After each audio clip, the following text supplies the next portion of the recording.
Again, to facilitate for the people and the passengers who are coming out, we observed that there was a necessity for government to interfere. We exclusively used the power and we have capped the fares again.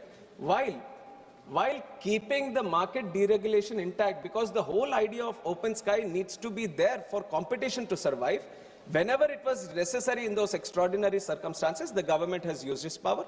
And recently also we have seen during the Indigo crisis where there was a capacity constraint. There were many cancellations.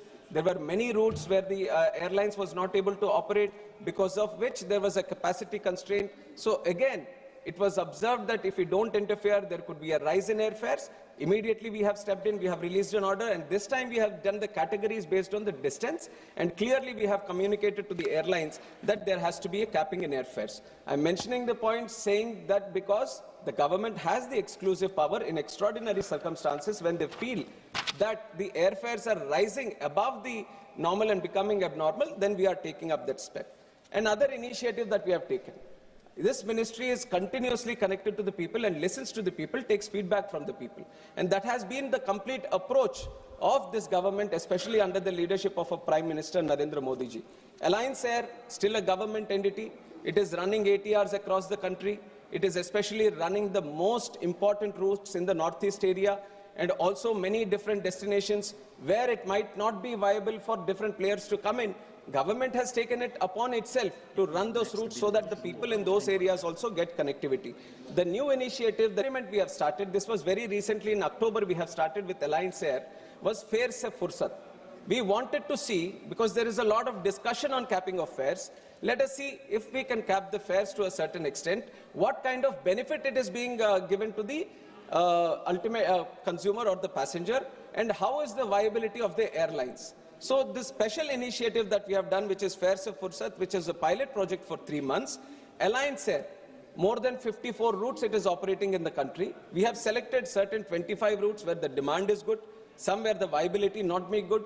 So 25 routes across the country, both northeast, south India, northern part of India, west, east. We have taken up all operations, 25 routes we have earmarked. And in these 25 routes, we have fixed up the fare for that route.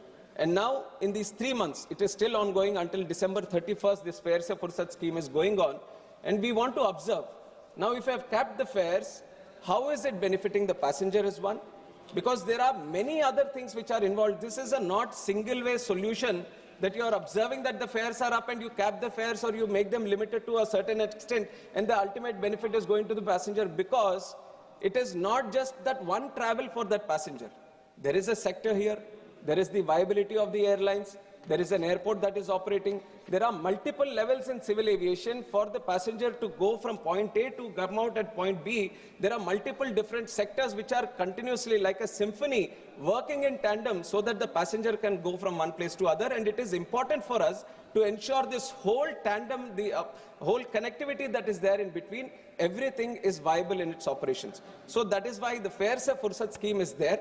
Government is very closely observing how the feedback on this, especially this scheme, and how the passengers are responding to it. So once that is done, definitely we are going to sit down, observe the feedback, and then if necessary, consider this with the private airlines also.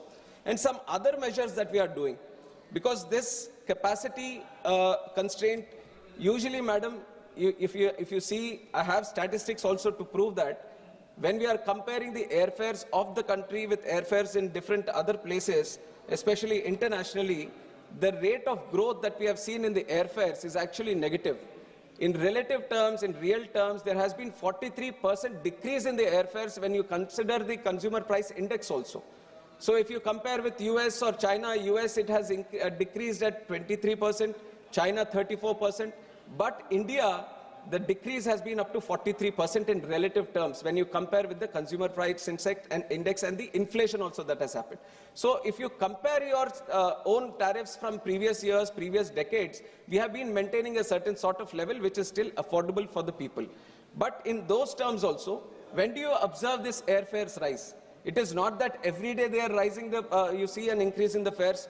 When these festive seasons are there, when there is a specific demand that originates in this location for most people to travel, and exactly the examples were also taken, Kerala during Onam, during Christmas, during that specific period, Most of the people who are working in the Gulf area, they all want to come back and visit